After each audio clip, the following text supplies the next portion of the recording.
Hitting rank 1 in League of Legends is a huge accomplishment in itself, but hitting rank 1 as a support player is on a whole nother level. Throughout the entirety of Season 7, former Immortals and now current Team Liquid support player Olay was the only support to hit rank 1 on the North American ladder. But only a couple months into Season 8, we've already witnessed yet another support player standing alone at the top of the ladder. What's going on, Nasty Nation? It's Nasty. And today we're going to be taking a look at how Stunt managed to hit rank 1 while playing support.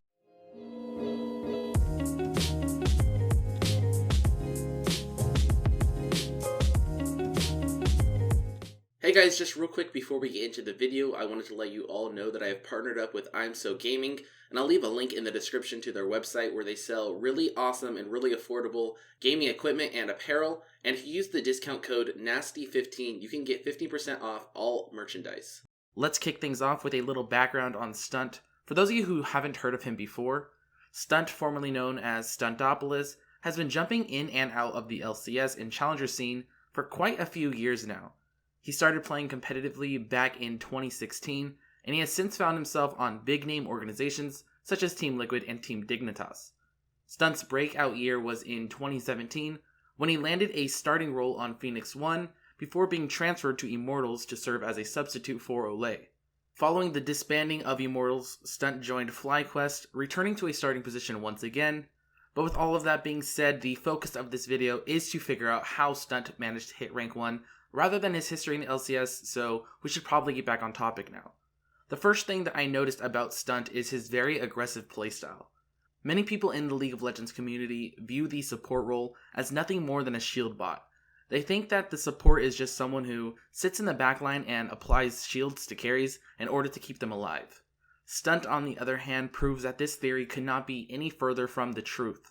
Stunt has a dominant and oppressive playstyle that really shows throughout the entirety of any given game, but more specifically throughout the lane phase. He tends to prefer champions like Karma and Rakan, who have proven to be very strong laners, but he can also pull off some less aggressive picks, such as Braum or Tahm Kench, and make them work out equally as well. During the lane phase, Stunt is very impressive when it comes to trading with the enemy and picking up kills.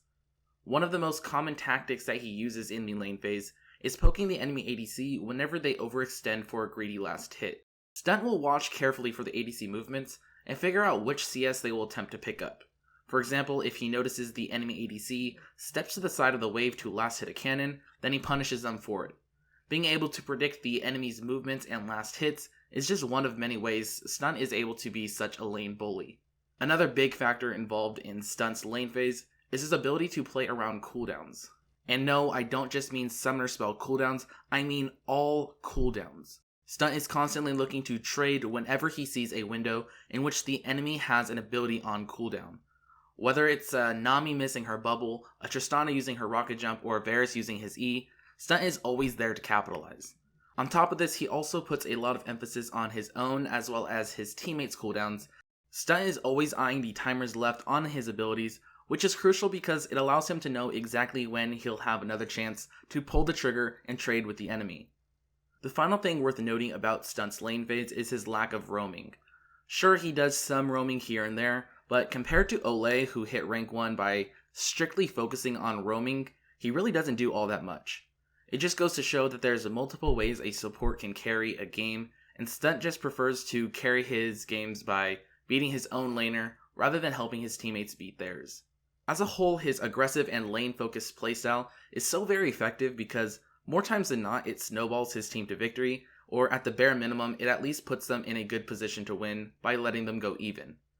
If that wasn't enough for you, just take a look at the gold graphs in his most recent 10 games.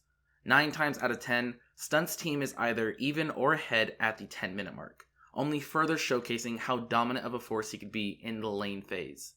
The mid to late game, on the other hand, tells a little bit of a different story for Stunt. Once the lane phase is over, Stunt tends to have a much different approach to the game. Rather than being so focused on trading and picking up kills in the lane, he turns his attention to the big picture, which is all about objective control. And the biggest factor of Stunt's play that I noticed regarding objective control is tempo. Tempo in League of Legends essentially means the rate or pace in which you are being active on the map, and it can be further explained through the following clip. Oh, Oh, fucking dude. I'm recalling. Okay. And Ramus locked in. It is all physical damage. As you could see, while Stunt was looking to take the first tower, the enemy GP ulted to clear the wave. As soon as this happened, Stunt and Wild Turtle, who was his duo at the time, did not hesitate to recall. They could have very easily stuck around to hit the tower a few more times, or potentially stick around long enough to push in another wave, but instead they opted to just leave. This is because if they decided to stay, it would have taken them longer to get back into the lane and start trading again, thus slowing down their overall tempo. Stunt is always looking to be active on the map in one way or another, which is why keeping a fast tempo is always his number one priority. Another piece of Stunt's objective control includes effectively rotating, and he's able to do so by constantly looking at the minimap.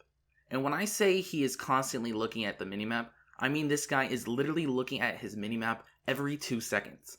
I mean, just watch how many times he peeks to the bottom right part of his screen in this clip.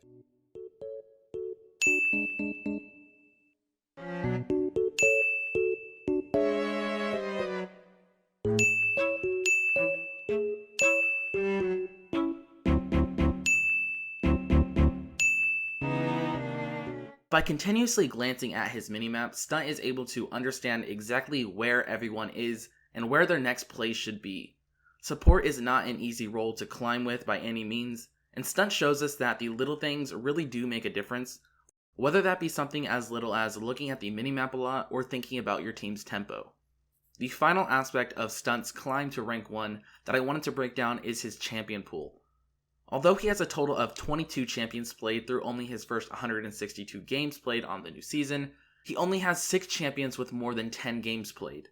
These champions include Rakan, Janna, Shen, Alistar, Karma, and Tahm Kench, so let's break these champions down one by one. Even though Rakan's win rate currently places him at the 5th worst support in the game, Stunt still plays him significantly more than any other champion. The reason for this being is because Rakan is not an easy champion to play by any means. The nerfs that he received late last season, which reduced the hitbox on his R and the speed of his W, made him very unreliable for the average player to just pick up and play easily. However, Stunt isn't your average player, which is why he's able to make Rakan work. It's kinda similar to how every LCS mid laner is currently playing Ryze and Azir, even though they have the worst and 6th worst win rates in the game. When in the right hands, these champions can be played to their true potential, which is why Stunt's go-to pick at the moment is Rakan. Here's a sample build and rune page that Stunt takes on Rakan. Moving on to Stunt's second most played champion, there's Janna. It's actually quite simple as to why Stunt is playing Janna so much right now, and that is because she's arguably one of, if not the strongest support pick in the game right now. After the changes to the support items in patch 8.2, caster supports have risen to the top of the charts. As you can see, Lulu and Nami are not very far behind in the win rate column, which is why Stunt has 9 and 8 games played on those champions respectively, but when a caster support is needed, he opts for Janna more times than not. Here's a sample build and rune page that Stunt takes on Janna. Shen, on the other hand, is a bit harder to break down. Shen support has such a low play rate that it doesn't even have a win rate available on most websites, making it really hard to understand how good this pick actually is without personally testing it out first. If I had to guess, I would say the main reason Stunt has so many games played on Shen is because of the previous tank meta that lasted for quite a few patches. However, as I've already mentioned, the tank meta has ended and the caster support meta has begun as a result of the recent changes, which is why Stunt has shifted away from the pick and has only played it twice in his last 50 games. Here's a sample build and rune page that Stunt likes to take on Shen. His 4th most played champion on the season is Alistar, which makes a lot of sense for a couple of reasons. The first thing worth noting is the fact that because Stunt is a professional player, he's required to keep up to date with and practice all of the meta picks so that he can pull them out with confidence on stage in the LCS. Considering Alistar is currently one of the most highly contested picks in competitive League of Legends, it's no wonder why Stunt is playing him so much. On top of this, Alistar isn't half bad in solo queue either, hence Stunt's near 70% win rate on the champion. Here's a sample build and rune page that Stunt likes to take on Alistar. The next most played champion on Stunt's list is Karma, which is played for a very similar reason as Rakan. With the second lowest support win rate in the game, Karma is in no way, shape, or form considered to be a good pick, but like Rakan, she can be used very effectively in the right hands. Karma is Stunt's go-to pick whenever he wants to be even more of a lane bully, given he often plays very aggressive on this champion, builds a lot of AP as well as a Medjai's in most cases, and often tops the damage charts for his team. As someone who has personally faced Stunt's Karma, trust me when I say it is terrifying to play against. Here's a sample build and rune page that Stunt likes to take on Karma. The final of Stunt's most played champions is going to be Tahm Kench, which is another pick that somewhat confuses me. Tahm Kench doesn't have an impressive win rate by any means in North America, yet in Korea it does, with a Tahm Kench main actually sitting at the very top of the Korean ladder. I'm not sure why this is, but for whatever reason, Tahm Kench just does not stand out in North America. It's for this reason that I believe Stunt is playing Tahm Kench strictly as a way of practicing him for LCS. I certainly could be wrong, but as far as I can tell, that seems to be the most likely reason for having so much time invested in a champion that has been proven to not work all that well in North America. Here's a sample build and rune page that Stunt likes to take on Tahm Kench. Overall, Stunt is a smart and mechanically gifted player. I mean, obviously, if the guy was able to hit rank 1 as a support player, he must be pretty damn good. Anyways, that is going to do it for me, but before you click away, please be sure to go check out Stunt. He's a super talented player and a really nice guy. So I'll link his Twitch and his Twitter in the description. I hope you guys did go on to enjoy this video or found it to be helpful, and if you did, please consider dropping a like, commenting, or subscribing